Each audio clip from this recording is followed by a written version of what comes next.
Medical ও DNA পরীক্ষায় ধর্ষণের সুনির্দিষ্ট প্রমাণ না থাকলেও প্রেমিকার মায়ের করা অপহরণ ও ধর্ষণ মামলায় ২ বছর ৯ মাস কারাগারে কিশোর আকাশ। পারিবারিক অস্বচ্ছতায় আইনি লড়াই করতে পারেনি। ফরেনসিক ও মেডিকেল রিপোর্ট বলছে অভিযোগের সুনির্দিষ্ট কোনো বৈজ্ঞানিক প্রমাণ নেই।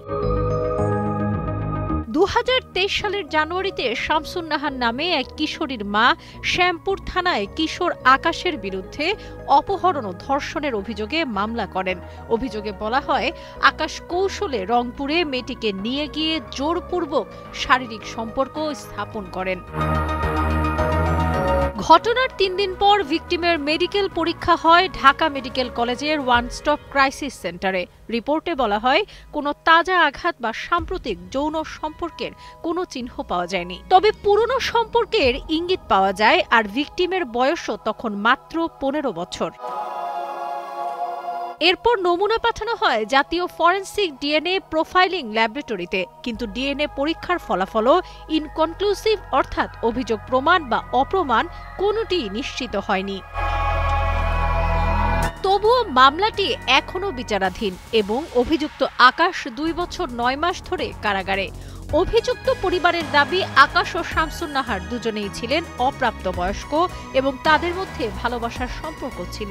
ওই কারাগারে আছে যাবত ৩ বছর ধরে, ওই কারাগারে মনে করেন জেল হাজত খাটতে আছে।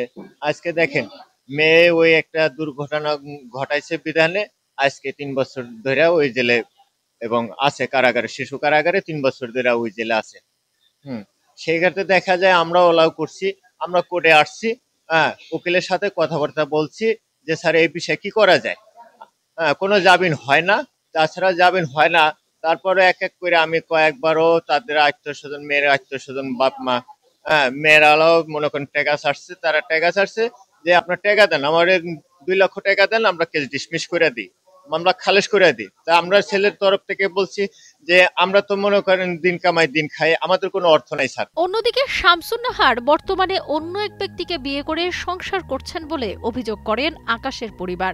মামলার বাদী বিউটি বেগম, শামসুন নাহারের মা, তার বিবাহ হয়নি বলে জানিয়ে তিনি বলেন, ছেলেটি মুক্তি পেয়ে স্বাভাবিক জীবনযাপন করুক, সেটাই চাই, কিন্তু মামলার শুনানি ও সাক্ষ্য গ্রহণের জটিলতায় আকাশের জামিন হয়নি এখনো। পদ্মা সেতু, মেট্রো রেল এবং এলিভেটেড এক্সপ্রেসওয়ে নির্মাণের গর্বিত অংশীদার বসুন্ধরা সিমেন্ট। পড়াশোনা করে না, মানে আর্থিক অবস্থা তো আমার একটু মেয়ে ঘরে আছে, বিয়ে শাদিও দেয়নি। আমার তো কিছু চাওয়া নাই, আমার মেয়ে হয়েছে, আমি কি কম বলেন, আমার তো কিছু বলার নাই।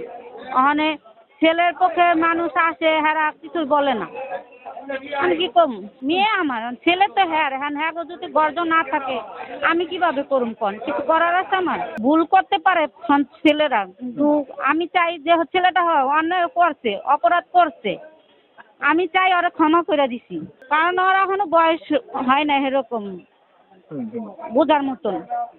আইন বিশেষজ্ঞরা বলছেন, মেডিকেল ও ডিএনএ রিপোর্টে প্রমাণ না মিললে মামলার দ্রুত নিষ্পত্তি জরুরি, না হলে নির্দোষ কেউ বছরের পর বছর কারাগারে থেকে যাবে। রাষ্ট্রপক্ষের আইনজীবী বলছেন, এসব রিপোর্টের সাক্ষীর পর জামিন দেওয়া বিচারকের বিষয়। মামলাটি আমাদের কোর্টেই বিচার্য বিষয়। এখানে দেখা গেল যে মেডিকেল রিপোর্টে মানে নট রিসেন্ট বলতে মানে ধর্ষিতা হয়েছে কিন্তু নট রিসেন্ট, এরকম একটা দেখলাম। আর ডিএনএতে সেরকম কোনো কিছু দেখা যায়নি।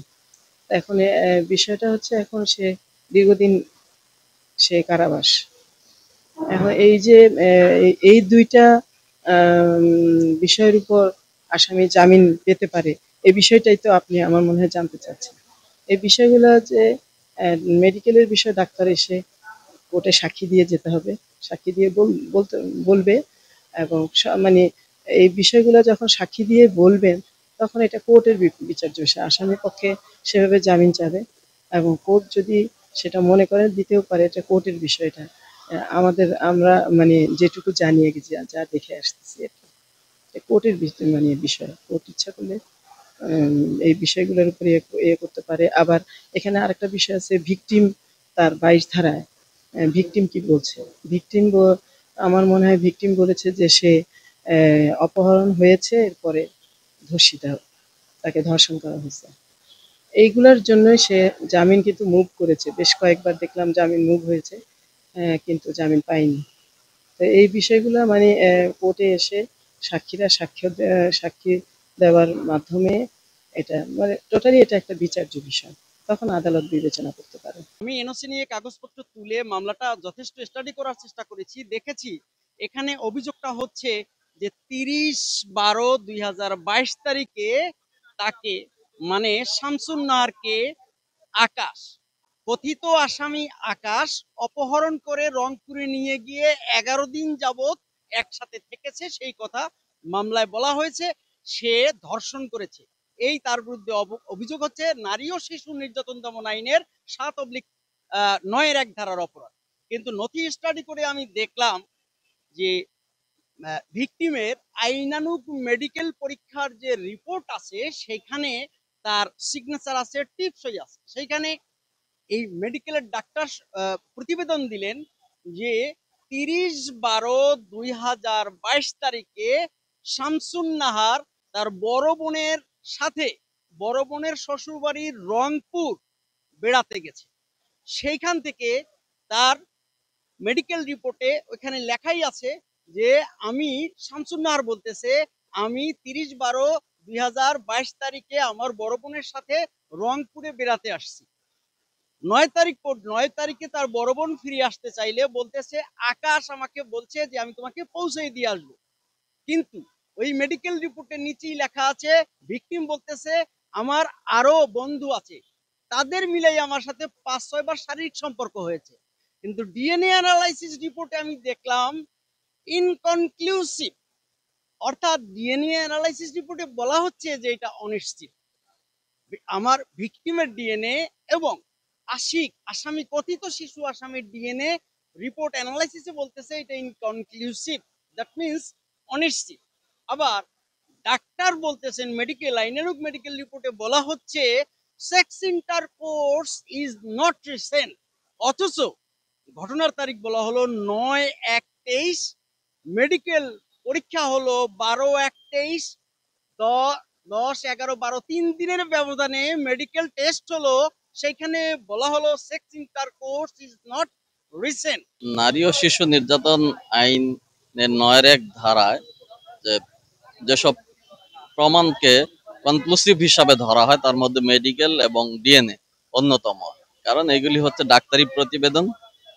এখন যদি সেই প্রতিবেদনে তার কনক্লুসিভ কোনো প্রুফ সেখানে না পাওয়া যায়, তখন কাস্টডি পিরিয়ড এবং আদার্স সার্কামস্টেন্সেস যেগুলি আছে সেগুলি বিজ্ঞ আদালত কনসিডারেশনে নিতে পারেন, এবং কাস্টডি পিরিয়ড ও অন্যান্য এভিডেন্স বিবেচনায় যদি কোর্ট ট্রায়াল পর্যন্ত বা সাক্ষ্য প্রমাণ হওয়া পর্যন্ত তাকে জামিনে মুক্তির আদেশ দিতে পারেন, এক্ষেত্রে আদালতের এখতিয়ার আছে, বিজ্ঞ আদালত সেটা বিবেচনায় নিতে পারেন। অভিযুক্ত আকাশের পরিবারের দাবি তারা আর্থিকভাবে অসচ্ছল, তাই ভালো আইনজীবী নিয়ে লড়াই করা সম্ভব হয়নি। তারা আকাশের দ্রুত মুক্তি চান। সাবরিনা কাজী, কালের কণ্ঠ।